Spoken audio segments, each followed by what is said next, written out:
السلام عليكم ورحمة الله تعالى وبركاته. مرحبا بكم. هذه اللحظة ديال الاسترخاء. دابا خذي نفس عميق وزفير ببطء. خلي كل التوتر يخرج من صدرك. التنفس الواعي هو أول خطوة للحفاظ على الهدوء الداخلي، هي التركيز على النفس. خذي شهيق عميق من الأنف، حسي كيفاش الهواء كيملى الصدر ديالك.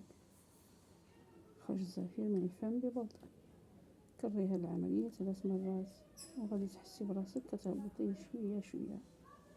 الجزء الثاني، قبول اللحظة الحالية. خصك الهدوء كيجي باش من قبول ما لا نستطيع تغييره، يعني خصنا نتقبلوا الاشياء اللي ما كنقدروش نغيروها. ما تحاوليش تتحكمي في كل شيء، ركزي على الحاجة اللي تقدري تغيريها.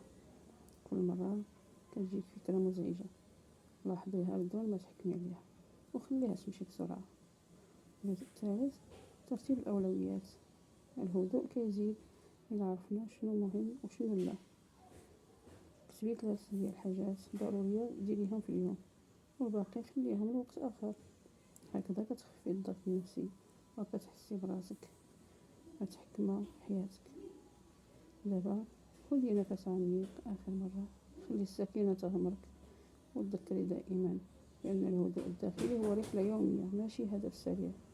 شكرا لأنك خصتي لي هذه اللحظة لنفسك، وإلى لقاء آخر إن شاء الله.